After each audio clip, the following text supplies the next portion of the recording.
Bismillah, Assalamualaikum warahmatullahi wabarakatuh. Salam sejahtera untuk kita semua. Adik-adikku sekalian, saya Andi Sudimas Sulaiman, Gubernur Sulawesi Selatan, mengucapkan selamat datang dalam program Smart School Dinas Pendidikan Provinsi Sulawesi Selatan. Hari ini adik-adik sekalian akan mengikuti pembelajaran hybrid dalam program Smart School. Aplikasi Smart School adalah sebuah pendekatan dengan tetap mengedepankan sebuah pendidikan dengan digital approaching, untuk kemudian mengedepankan kualitas dan mutu pendidikan yang diterima siswa secara seragam di seluruh wilayah Sulawesi Selatan, termasuk di pelosok-pelosok. Program ini bukan hanya memberikan kepada adik-adik sekalian pengalaman belajar yang baru, namun juga memberikan fasilitas kebutuhan dengan fitur bermanfaat seperti rekaman video pembelajaran yang dapat diulang, trik-trik penyelesaian soal, ujian-ujian, serta sarana konsultasi pembelajaran dari guru-guru terbaik di Sulawesi Selatan. Sering-sering mengakses aplikasi Smart School melalui gawai yang adik-adik sekalian miliki di setiap kesempatan yang dimiliki. Untuk seluruh adik-adikku sekalian yang saya cintai, saya banggakan, selamat belajar dan semoga ilmu yang didapatkan bermanfaat untuk menambah pengetahuan pendidikan adik-adik sekalian. Salam kita pada salam. Assalamualaikum warahmatullahi wabarakatuh. Salam sejahtera untuk kita semua.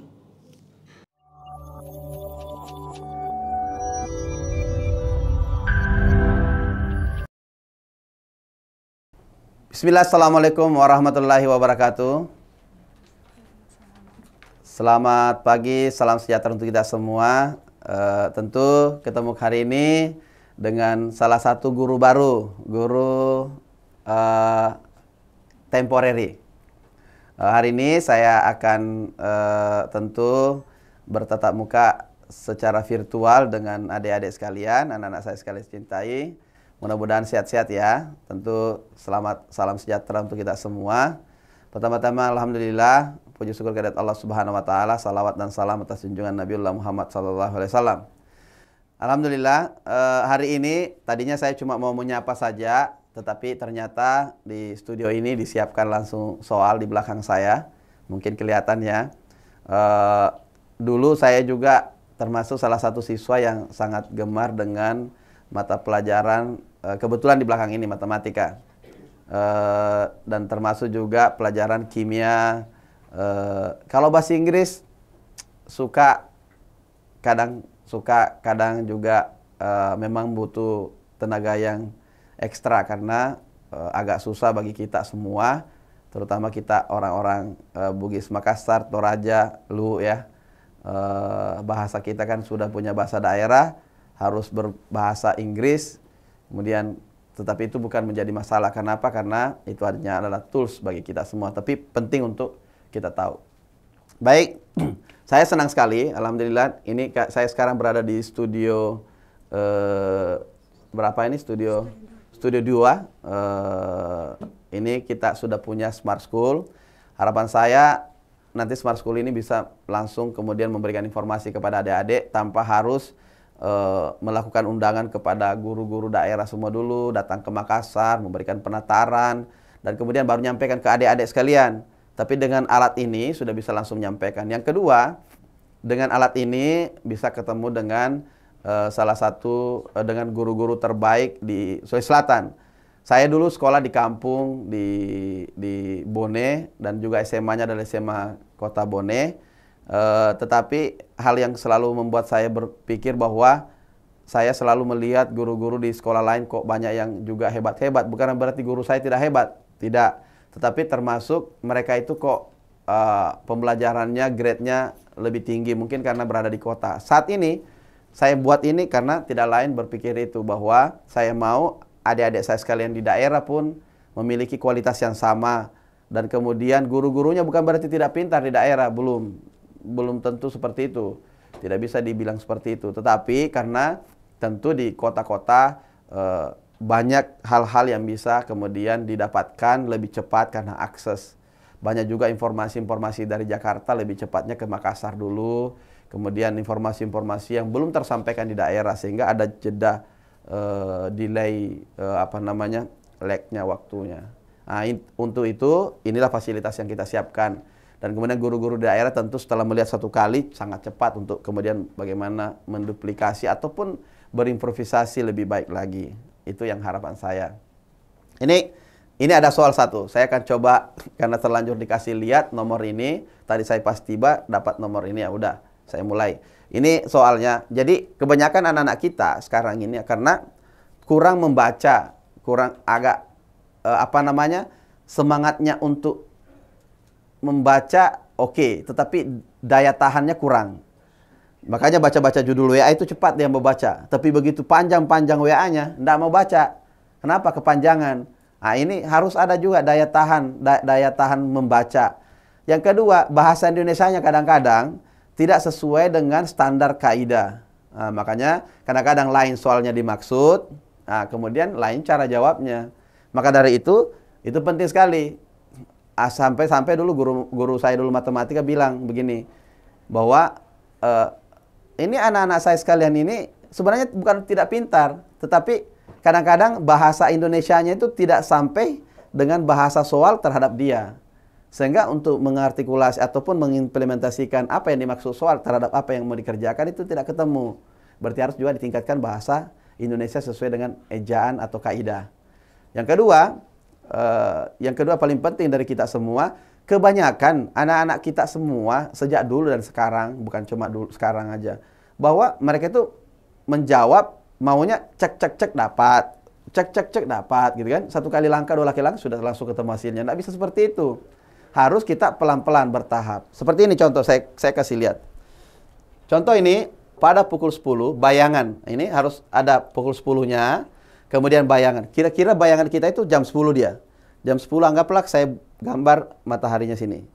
Kita terjemahkan dulu. Berarti dia sekitar derajat berapa dari kalau 12 kan di tengah, kalau 10 10. Kalau misalnya jam ini bayangannya adalah ibarat jam ini adalah bumi, kemudian di tengah ini, maka dia adalah arah ke sana lah, sekitar sana. Nah, kalau 12 kan ke sini. Kita bayangkan dulu. Nah, ini langsung dihapus katanya. Bagus nih. Ini bayangkanlah. Ini titik pusat kita berdiri di sini, si A berdiri. Jadi begitu membaca soal pada pukul 10, maka kita sudah berpikir bahwa jam 10. Kalau dia bilang adalah jam 5, maka mungkin perkiraan adalah di sini. Mataharinya. Melihat seperti ini. Kalau 12, maka di sini. Tapi karena kebetulan 10, maka kita pakai yang jam 10. Nah, jam 10 ya. Nah, anggaplah kita di sini. Terus 10, bayangan sebuah pohon. Ada pohon katanya. Anggaplah kita berdampingan dengan pohon. Ada pohon. Kita langsung gambar aja. Bayangan sebuah pohon yang tinggi 30 meter adalah, ini kadang-kadang nih ditukar nih, 30-nya dengan 14 meternya. Yang mana jadi tinggi pohon? Yang tinggi 30 meter, berarti tinggi pohon 30 meter. Ini 30. Ini 30 meter. Nah, seperti itu. 30 meter dari tanah ya. Kalau gambar tanah seperti ini. Nah, supaya ketahuan bahwa itu tanda tanah. Kita juga ada tanah. Kalau tidak tanda tanah berarti melayang kita kan. Seperti itu. Nah, kemudian bayangannya adalah 14. Otomatis bayangannya di sini. Kalau tembak di sini, pohon sini, bayangannya adalah 14. Berarti posisi pohon dalam keadaan berbaring sama, gitu kan? 14 meter. Ini sudah sama equal enggak? Taruhlah kita kasih bayangannya seperti ini. Bayangannya 14. Jadi tinggi pohon ini pohonnya, bayangannya dari sini pasti kakinya sama. Dan kemudian kita lihat, ini pohonnya, bayangannya, ini tertidur. 14 meter. Jadi kalau saya kasih masuk sini, dia adalah 14 meter. Oke. Kemudian pada saat yang sama, tinggi gedung yang bayangannya 21 adalah berapa tinggi gedung? Maksudnya berapa tinggi gedung? Pada saat yang sama, artinya jam 10 juga, jam 10. Pada saat yang sama, tinggi gedung yang bayangannya adalah 21, artinya bayangannya 21 sudah diketahui. Jadi yang diketahui adalah bayangan gedung. Anggaplah bayangan gedung ini. Ini kenapa lebih panjang sedikit? Karena kita lihat ada ini 14, di sini otomatis kita adalah 21. 21 meter, ya kan? Kalau panah-panah biasanya gini-gini ya. Oke. Ini 21 meter. Jadi perbandingan antara 14 terhadap 21. Ini tinggi pohonnya adalah 30. Kemudian berapa tinggi gedung? Yang ditanyakan adalah gedung ini tingginya berapa? Ketika adalah bayangannya adalah 14. Yang ditanyakan adalah berapa ini tinggi pohon? Tinggi gedung. Maka dari itu, kita cuma menggunakan sistem perbandingan. Karena kenapa? Mataharinya tetap tidak bergerak. Seandainya dia bilang mataharinya berpindah, maka bayangan beda. Ini karena tetap, yang tetap siapa? Matahari tetap, tinggi pohon tetap, gedung tetap, bayangan ada diketahui. Maka kita tulis dulu. Kita tulislah dulu penyelesaian. Ini tulisannya tidak bagus nih, kayak tulisan hafal ya. Kemudian pertama harus diketahui dulu ditulis. Dik. Kan ada dik, ada dit. Diketahui dan ditanyakan. Nah, diketahui adalah tinggi pohon sama dengan 30 meter. Ya. Kemudian yang kedua, tinggi bayangan pohon sama dengan 14 meter. Kemudian tinggi bayangan gedung adalah 21 meter. Maka rumus selalu perbandingan adalah bagaimana membandingkan yang satu dengan perbandingan yang kedua. Tinggal membandingkan. Karena kenapa? Ada namanya bangunan kongruen atau bangunan yang sebangun, sebesar dan sebagainya. Ada yang bangunan misalnya sama-sama sisi miringnya tapi sebangun dengan sudutnya sama, maka dia cukup diperbandingkan saja. Jadi artinya kita perbandingkan saja. Ditanyakan. Ditanyakan adalah tinggi gedung. Kalau salah maaf ya, karena sudah lama nih soal ini. Saya sudah berapa tahun. Maka rumusnya adalah rumus. Oke. Rumusnya adalah perbandingan tinggi asli berbanding tinggi yang ditanyakan. Perbandingan bayangan yang pohon terhadap bayangan yang ditanyakan. Seperti itu. Jadi tinggi gedung, tinggi pohon, saya tulis dulu. Rumusnya adalah tinggi pohon berbanding tinggi panjang bayangan pohon, PTBP, sama dengan tinggi gedung berbanding tinggi bayangan gedung. Oke. Nah ini. Yang dicari adalah tinggi gedung. Nah kita lanjut. Mana nih? Kok bergerak? Nah, kemudian kita masuk. Jadi tinggal diperbandingkan. Ini rumusnya. Rumusnya sudah ada. Oke. Oke, rumusnya, karena rumusnya sudah ada, maka kita tinggal menyelesaikan. Masukkan tinggi pohon berapa? 30. Kita pindahkan satuannya dulu. Satuannya enggak usah dulu ditulis. Kita asumsi bahwa kita menggunakan satuan berbagi satuan, maka dia hilang. Diasumsi hilang dulu. Kemudian tinggi bayangan pohon adalah 14. Kemudian tinggi gedung adalah ditanyakan, anggaplah dia X. Kemudian dibagi tinggi bayangan gedung, 21. Tinggal dikali silang. Kalau ketemu perbandingan seperti ini, maka rumusnya, tapi ingat, tinggi gedung, tinggi semuanya di atas adalah perbandingan yang sama. Tinggi pohon dengan tinggi gedung, tinggi bayangan dengan bayangan. Harus bayangan dengan bayangan. Kapan tidak ketemu selurus antara bayangan dengan bayangan, maka pasti salah. Harus adalah yang asli ketemu asli, yang bayangan ketemu bayangan, berhadapan bayangan. Sehingga dia memperbandingkan dirinya terhadap bayangannya sendiri, dan itu harus sama. Mau apa lagi terserah, mau seterusnya dengan tinggi mana saja, dengan jam pukul yang sama, maka pasti akan sama. Satu saja, bahwa diketahui tinggi asli terhadap perbandingan itu. Maka yang lain pasti karena sebangun atau bagaimana. Modelnya ini kan sebangun. Karena apa sebangun? Karena sama-sama 45 derajat. Nah, apa yang penting? 45 derajat dan pasti diketahui sisi yang menyinari. Sehingga ketika dua sudut dari 180 derajat diketahui, maka pasti sebangun. Kemudian kita sekali silang, maka dia adalah 14 X sama dengan ini kali ini. Berarti ini 630. Akhirnya dapatlah X sama dengan 630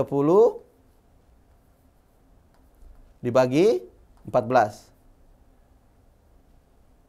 630 dibagi 14. Maka X sama dengan, jangan pernah menulis sama dengannya berderet. Harus tetap dibagi. Tidak boleh langsung sama dengan saya sini. Harus kembali X lagi. Kenapa? Kebiasaan anak-anak, X sama dengan ini bagi ini, sama dengan ini bagi ini, sama dengan ini. Tidak bisa. Kan harus terpisah. Maka harus begini. Seperti ini. X, kembali X lagi, kembali X lagi. Kenapa? Definisinya akan berbeda. 630 bagi 14? 45. Meter. Satuannya kembali ke meter. Benar ya? Benar. Nah, inilah tata cara. Maka apa yang dilakukan adalah harus melakukan kemudian pertama bagaimana memposisikan pukul matahari ada di pukul 10. Kemudian setelah itu adalah gambar pohon. Anggaplah orangnya kita di sini sama hanya untuk memperhatikan bahwa kita di pohon. Pohonnya dari sampingnya berapa tingginya diketahui 30. Ini kemudian masuk bayangannya dalam 14. Kemudian tinggi gedung yang diketahui ditanyakan karena dia tanya tentang dan bayangannya adalah 21. Ini agak mudah, tetapi yang mau saya sampaikan adalah adik-adik sekalian, tidak bisa kalau tidak detail, tidak bisa kalau tidak memiliki sistematika dalam menjawab. Kemudian ini makanya kita tulis penyelesaian, ditulis dulu diketahui semua apa. Ini peluru-pelurunya semua. Kemudian ditanyakan apa, baru masuk rumus, baru pecahkan bertahap. Bertahap. Tidak bisa langsung tek 2 langkah selesaikan, tidak bisa. Kenapa? Disitulah kelemahan selalu terjadi. Kenapa? Ketika ada orang terlalu bernafsu, langsung kerjakan, langsung mau hasilnya, harus melalui usaha. Ada tahapan. Sama seperti orang menginjak karir. Ada tahapannya. Sabar, tahap, tahap. Seperti itu. Seperti itu adanya. Oke, baik. Apa yang bisa saya sampaikan di sini? Ketika kita sudah dapat, maka kita sudah bisa tahu bahwa adalah yang benar 45. Tetapi yang paling penting dari semuanya, untuk menyelesaikan suatu persoalan, pertama harus tahu bagaimana soalnya, bahasanya menerjemahkan ke sebuah ilustrasi gambar, kemudian bagaimana memahami tentang konsep bahwa yang sebidang. Kenapa dibilang sebidang? Karena dalam satu segitiga, ketika kita tahu, ketika arah matahari dari sini, maka kita tahu sudutnya pasti ini, dan ini adalah posisi tegak lurus, maka dia adalah pasti sebangun. Tinggal masalah ukurannya saja. Inilah yang terjadi bahwa penting sekali untuk tahu bagaimana kemudian menyelesaikan dan tahapannya dilalui. Ada sesuatu hal hilang tahapan satu kali, maka jadi buyar. Nah, ini hasilnya sudah kita dapatkan. Baik, adik-adik sekalian yang saya cintai, saya banggakan, tentu anak-anak saya sekalian. Saya tentu bangga dengan anak-anak saya sekalian ini karena lahir di zaman di mana sudah ada teknologi, sudah ada digitalisasi, sudah ada internet, sudah ada bisa mendapatkan referensi yang banyak. Satu yang berbeda dari kita semua, pintar bagaimanapun nantinya adik-adik sekalian harus memiliki satu hal, moral kepemimpinan, moral generasi. Dan kemudian itulah yang menjadi pembeda. Orang pintar sudah banyak, orang cerdas banyak. Yang dicari sekarang bagaimana memiliki kepintaran, kecerdasan, tetapi adalah kita memiliki moral karakter sebagai pemimpin yang jujur, integritas, dan menjadi harapan bangsa. Meskipun pahit, katakan yang sejujurnya. Meskipun harus hilang jabatan, hilang kepercayaan, hilang semua rezeki, hilang apa. Kalau sudah mempertahankan kejujuran, jujur saja. Nanti akan dapat rezeki yang lain lagi. Itu mungkin saya sampaikan. Kemudian saya akan memberikan soal untuk dijawab nantinya. Silakan dijawab. Yang bisa menjawabnya nanti, saya akan kasih hadiah. Minimal tahapannya dapat. Sebuah bangunan offshore. Ini offshore-nya, platformnya. Platform pernah lihat kilang minyak di laut? Kemudian ini tiangnya.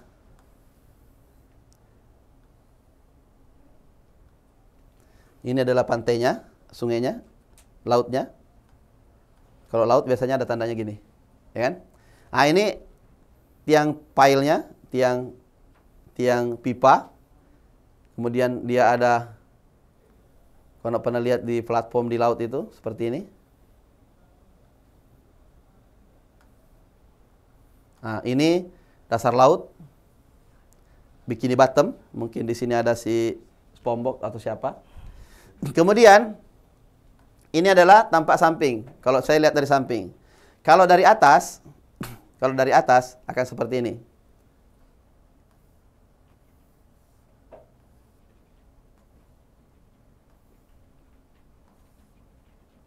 Oke. Ini tiangnya. 4 tiang. Seperti ini.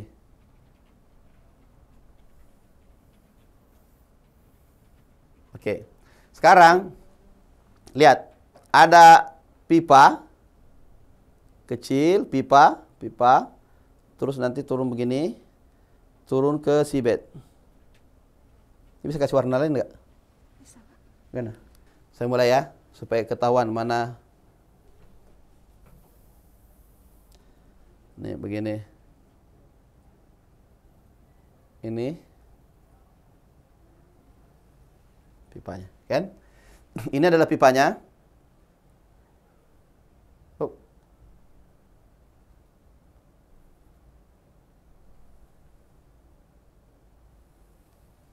Oke, ya. Ini ya. Oke. Ini dinding melengket. Bisa lihat bayangannya gambarnya? Nah, kalau saya gambar 3 dimensi seperti ini. Oke. Nah, sekarang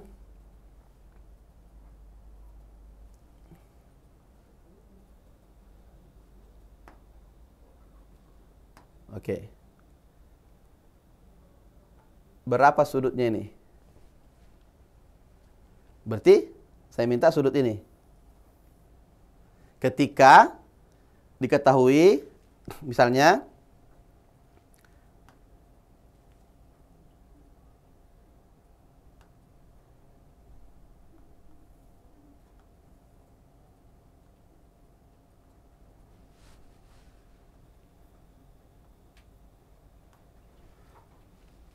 tiga, 2, 1. Ya. Saya cuma tanyakan sudut. Nah, ini bisa termasuk gurunya bisa jawab. Bantuin anak sekolahnya. Nah, ingat, sudutnya ini dia langsung belok. Belok gini, ke samping. Ini langsung belok gini. Jadi, kalau saya lihat kasih gambar 3 dimensi,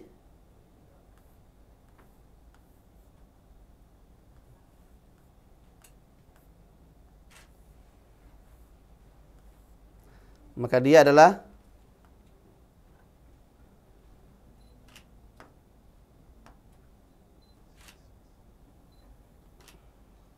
tapi langsung belok ke kiri. Bukan ke sini, ke depan. Tidak 90 derajat. Sehingga dia pasti sudutnya ini, bayang saya kasih tahu, pasti lebih besar dibanding sudut kalau dia langsung ke depan. Karena sebelum dia begini, dia belok lagi begini. Oke? Ngerti gak? Nah, jadi ini nanti dia ada jarak. Ah, sekarang berapa sudutnya ini? Saya kasihlah sudut ini. Dari sini adalah, taruhlah misalnya saya kasih sudut. Dia dari sini 90, taruhlah di sini saya kasih 45. Ya kita bermain-main sudut saja nih. Bermain-main sudut. Akolnya saya kasih tinggi lah. Saya kasih tinggi ini, tinggi ini, sampai sini, sampai pas bawahnya ini. Ya kan? Taruhlah ini sekitar 30 meter. Apalagi dibutuh? Masih butuh saya kasih bantuan? Coba guru matematikanya. Masih butuh? 30 meter panjangnya nih. Sudutnya ini 45. Saya cuma butuh sudut ini berapa? Ini sudah ada nih kemiringannya. 3, 2, 1 perbandingannya. Bisa? Sisi tegaknya panjangnya 2, 3, 1. Jadi nanti perbandingan ini dengan perbandingan tinggi ini. Panjang itu kan? Dapat nggak? Nanti ini kan sebenarnya segitiga. Ya, perbandingan segitiga. 3, 2, 1.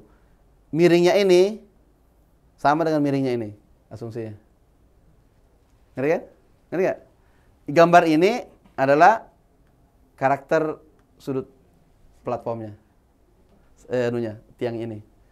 Berarti kalau saya mau bilang tegak lurusnya ini adalah ini, saya mau bilang ini adalah 3 ini. Hah? Belum tentu, hitung dulu. Kan Pitagoras nanti berapa sudutnya untuk dapat ini kan? Kalau dapat ini kan dapat nanti ini pasti dapat sudut yang berseberangan. Oke? Kalau tidak, cari tahu minimal bahwa terakhir pertanyaan saya,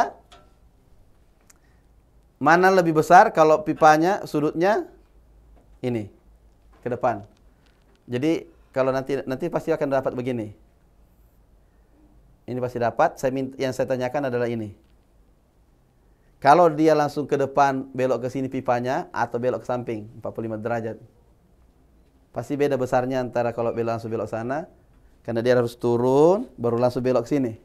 Dengan turun langsung ke depan. Ya.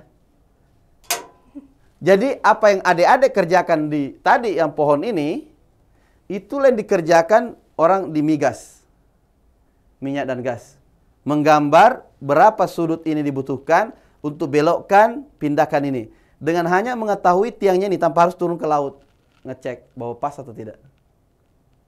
Jadi aplikasi implementasi apa yang adik-adik kerjakan sekarang di SMA, nanti akan terpakai sampai di waktu kerja. Dan dengan kerja inilah bisa kemudian adik-adik ahli dan kemudian untuk dapatkan uang.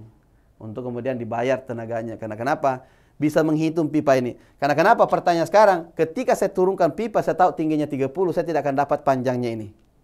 Kalau tidak tahu ini, rumus Pitagoras. Sementara kita cuma dikasih perbandingan tiang sudut ini hanya 3, 2, 1. Yang berikutnya, saya butuh sudut berapa ini? Karena tidak mungkin. Tidak mungkin nanti saya turun. Kenapa? Karena pipa itu kan lurus semua. Kan? Pernah enggak beli pipa langsung belok? Enggak pernah kan? Ada bengkok elbow, tapi enggak bisa karena ini harus dibelokkan. Kenapa dipakai ini? Harus di-bending. Jadi pipa yang pendek begini nanti ditekuk. Kita tekuk pakai mesin supaya belok begini. Kenapa? Karena sudutnya tidak pas 90, sementara yang dijual di pasaran cuma 30 derajat, 45 derajat, kemudian 60 derajat. Sementara pas dipasang ini tidak begitu. Maka dia harus ditekuk. Berapa daya tekuknya? Itulah hitungan nanti ini yang dapat ini. Ini yang ditanyakan. Oke? Silakan adik-adik koordinasi dengan saya mau lihat kerjasamanya dengan guru-gurunya, guru matematika di arah dan kirim ke saya. Nanti yang dapat hasilnya kita akan kasih hadiah sepeda listrik untuk yang dapatkan nanti ya. Yang mendekati benar kita kasih sepeda untuk 3 orang nanti yang terbaik jawabannya ya. Oke, itu saja dari saya adik-adik sekalian. Saya harap belajar yang giat, tetap senang, happy, tetapi tetap harus belajar yang giat. Saya tidak mungkin mungkin ada yang mau bertanya? Ah ya, SMA 8, mana SMA 8? Bone, mana? Cara. Silakan, itu yang berdiri. Oke.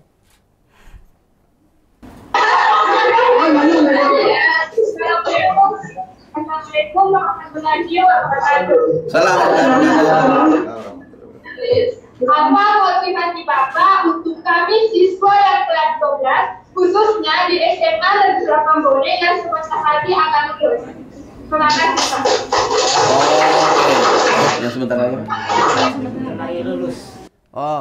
Begini. Jadi adik-adik sekalian harus menetapkan cita-cita untuk kemudian bagaimana adik-adik ini punya persiapan yang baik. Kenapa? Lulus SMA itu hal biasa. Tapi lulus di tempat perguruan tinggi misalnya jadi dokter, jadi apa, itu yang terbaik. Artinya apa? Bahwa adik itu harus meningkatkan target dan kebanggaannya itu adalah bisa lanjut di tempat yang diminati. Misalnya ada mau jadi dokter, ada yang mau jadi insinyur, ada kan harus pilih yang favorit, yang terbaik. Misalnya lulus di tempat-tempat terbaik. Mungkin misalnya lulus di ITB karena dia daftar insinyur. Ya, sekarang lebih baik menangis karena belajar, lebih baik menangis karena berusaha sekarang persiapan daripada nanti pas pengumuman baru menangis pada waktu perguruan tinggi. Kalau lulus di SMA, insya Allah kita semua ini sudah ada standar bahwa bahkan bagaimana pendekatannya supaya bisa semua lanjut. Tetapi ketika memilih tempat di perguruan tinggi itu yang paling susah. Ya, tolong persiapannya itu. Ya. Oke, itu saja dari saya. Lebih kurangnya mohon maaf. Itu nanti dapat sepeda ya, satu lagi yang SEMA 8 Bone. Tolong dicatat. Nanti kirimkan sepedanya. Ini mohon maaf dari kabupaten lain. Tadi dari selatan sudah ada satu, dari timur sudah ada satu, Lui Raya belum, sama Toraja belum. Nanti insya Allah kapan-kapan kesempatan lagi kita ketemu. Dan nanti mudah-mudahan semuanya bermanfaat. Terima kasih semuanya, saya mohon maaf itu keterbatasan saya, tapi paling penting bahwa kita memulai sesuatu hal dengan cara digital, ini adalah sebuah inovasi ide, dan silakan teman-teman memanfaatkan dengan baik. Assalamualaikum warahmatullahi wabarakatuh. Selamat pagi, salam sejahtera untuk kita semua. Salam Aki. Kura semangat.